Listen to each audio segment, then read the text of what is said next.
अगर आपको अपना LMS हैंडल करवाना हो, कोई भी असाइनमेंट बनवानी हो या फिर क्विज़ करवाने हो तो आप हमसे रब्ता करें। इसके अलावा अगर आपको किसी भी सब्जेक्ट की ऑनलाइन क्लासेस चाहिए या फिर अपना प्रोजेक्ट बनवाना हो या फिर प्रोजेक्ट की कोई भी असाइनमेंट या उसके रिलेटेड कोई भी गाइडेंस चाहिए तो आप हमसे रब्ता करें। अस्सलाम वालेकुम। आज हम एक प्रोजेक्ट का प्रोटोटाइप फेज़ देखेंगे या प्रोटोटाइप असाइनमेंट देखेंगे और इसको बनाएंगे कि देखेंगे कि कैसे बनती है हमारे पास। इस प्रोजेक्ट का नेम है Alzheimer disease detection using machine learning. ठीक है, या फिर डेटा साइंस या फिर आप कुछ भी ले सकते हैं। तो टास्क जो हमारे पास थे वो ये था कि मशीन लर्निंग का कोई भी एल्गोरिथम हमने लेना था। वो पाइथन हो सकता था, मैथ लैब हो सकता था या कोई भी। ठीक है, हमने एक वेब पेज को क्रिएट करना था, यूज़र से इनपुट लेनी थी उसके डेटा सेट की, और you should input your data set on this web page, show your results using graphs. और उस डेटा सेट के अंदर हमारा क्या होना चाहिए था, जेंडर, एज, एजुकेशन वगैरह वगैरह। ठीक है, यानी उसके हमने ग्राफ्स वगैरह को स्टैटिस्टिकल एनालिसिस की मदद से देखना था। अब हम इसको देखते हैं कि ये हमारा किस तरह से काम कर रहा है। हमारा जो मशीन लर्निंग का ये प्रोजेक्ट है वो किस तरह से काम कर रहा है। सबसे पहले आपने क्या करना है, सबसे पहले आपने वो फ़ोल्डर चूज़ कर लेना है जिस फ़ोल्डर के अंदर आपका ये कोड वगैरह पड़ा है। हमारे कोड वगैरह इस फ़ोल्डर के अंदर पड़ा है तो हम इस फ़ोल्डर को ओपन कर लेते हैं। अब क्योंकि हमने ये जेंगो के अंदर बनाया हुआ है, जेंगो के अंदर जब हम इसको बनाते हैं तो हमने विजुअल स्टूडियो का टर्मिनल ओपन करना पड़ता है। टर्मिनल जब हम ओपन करते हैं तो एक हमने कमांड देनी पड़ती है। वो कमांड हमारी होती है पाइथन manage.py रन सर्वर।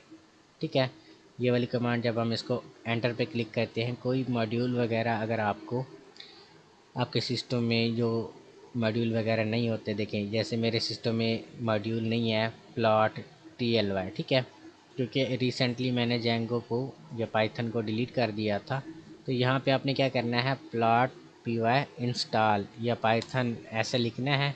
तो एक आपके पास वेबसाइट ओपन हो जाएगी कि किस तरह से आपने इसको अपने सिस्टम के अंदर इंस्टॉल करना है। ठीक है, तो ये पूरे का पूरा आपको ये गाइडेंस भी करेंगे या फिर आपको वो एक लिंक देंगे पिप इंस्टॉल। ठीक है, तो ये इंस्टॉलेशन के अंदर जाते हैं तो ये लिखा हुआ है कि पिप इंस्टॉल, और जो भी प्लॉट आपने वगैरह मतलब जो भी आपने इसको इंस्टॉल करवाना है तो हमने इसको इंस्टॉल करवाना है। हम इसको क्या करते हैं, कंट्रोल C की मदद से आपका ये टर्मिनल ऑफ हो जाएगा। आपने वही कोड यहाँ पे पेस्ट कर देना है। जब आप इसको यहाँ पे क्लिक करेंगे एंटर पे तो ये आपका ऑटोमेटिकली डाउनलोडिंग हो जाएगी। ये मॉड्यूल बैकएंड पे हमारे काम करते हैं। ये हम हमारे मॉड्यूल किस तरह से काम करेंगे, जब हम ग्राफ वगैरह को क्रिएट करेंगे तो उस ग्राफ को हमारा क्रिएट करने में ये मॉड्यूल हमारे पास आएंगे। ठीक है जी, तो ये मॉड्यूल हमारे कौन कौन से थे जी, एक हमारे पास था जी पांडाज, एक प्लाट, बस ये दो मॉड्यूल्स हमारे पास थे। एक बार ये इंस्टॉल हो जाए तो इसके बाद हम देखते हैं कि किस तरह से हमें आगे काम करना है इसका। ठीक है, तो ये इंस्टॉल हमारे पास हो रहा है। तो ये प्रोजेक्ट किस तरह से काम करेगा, ये प्रोजेक्ट हमारा इस तरह से काम करेगा कि हमने यूज़र से CSV फ़ाइल या फिर एक्सेल की कोई भी फ़ाइल है इनपुट करवानी है। जब हम इसको इनपुट करवाएंगे तब उसके अंदर ये क्या करेगा, जाके उसके पैरामीटर्स को देखेगा। ठीक है, यानी कॉलम्स को देखेगा हमारे एक्सेल की फ़ाइल के, जिनमें से ये कौन से कॉलम्स को चूज़ करेगा, जेंडर का कॉलम, एज का कॉलम और एजुकेशन का कॉलम। ठीक है, जैसे हमारे यहाँ पे रिक्वायरमेंट है कि जेंडर का कॉलम हो, एज का कॉलम हो, एजुकेशन का कॉलम हो, ये उनको चूज़ करेगा और उसके हमें क्या कर देगा, ग्राफ्स की सूरत में एनालिसिस पेश करेगा। ठीक है, एक बार इंस्टॉल हो जाए फिर हमने क्या करना है, इसको आगे उसी कमांड की मदद से पाइथन manage.py रन सर्वर की मदद से इसको रन करवाना है। उसके बाद हमने यूज़र से इनपुट लेना है उसकी CSV फ़ाइल। वो CSV फ़ाइल भी हो सकती है, एक्सेल फ़ाइल भी हो सकती है, क्योंकि अभी हमारी जो रिक्वायरमेंट थी वो यही थी कि हमने क्या करना है, डेटा सेट लेना है। डेटा सेट हमारा जो होता है वो अक्सर व बेशतर CSV फ़ाइल्स के अंदर होता है। इसलिए कोड के अंदर हमने क्या लिखा है, कोड के अंदर हमने CSV फ़ाइल को लिखा है। ठीक है जी, अभी इंस्टॉलिंग में थोड़ा सा टाइम लेगा लेकिन आपने इसको पूरे का पूरा इंस्टॉल होने देना है।